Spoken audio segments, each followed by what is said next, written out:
You see, what a lot of people misunderstand about Straight Dope's situation, what a lot of people think that Straight Dope managed to do, even those who actually know what he did, is that people think that Straight Dope managed to get a lawyer to file the DMCA counter notification on his behalf. That is not actually the case. It's what it more or less boiled down to, certainly, but that's not why the counter notification that he posted was legitimate and valid. You see, this is what Straight Dope actually did.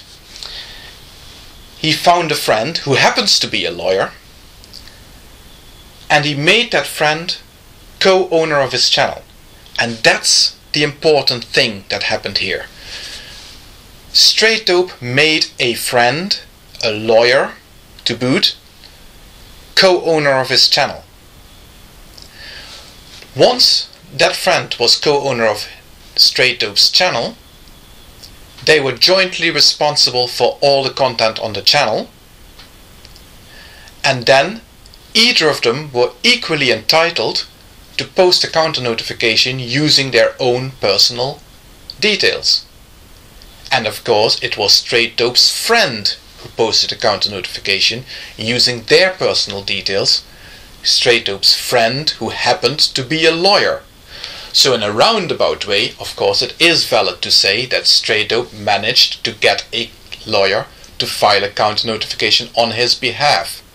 But the important thing is to note that it was the co-owner of the channel that managed to post the counter notification.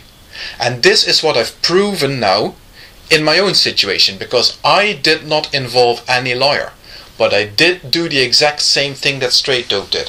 I found a friend who was willing to stick his neck out on my behalf, and they, by verbal agreement, which is perfectly good enough and perfectly valid, became co-owner of the Rosebosje channel.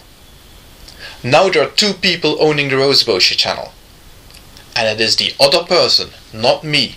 It was the other person, my friend, who has posted the counter notification. My personal details remain safe and sound. That is the solution to the problem. In a nutshell, that is the basics of it. Find somebody else who is willing to make the counter notification on your behalf. But I can see you thinking, Straight Dope is a lucky man. He has a lawyer for a friend. Pino is a lucky man because he's got a friend who's willing to take the risk upon himself to be held legally responsible for the content of the Rosebosje channel and file a counter notification on his behalf. I don't have friends like that. And that is where the last video that I'm going to post on this subject is going to come into the equation. That is where I think the community can come in and get together and make this something that can work for all of us. But that is something that I'm going to be explaining in the last video in the series.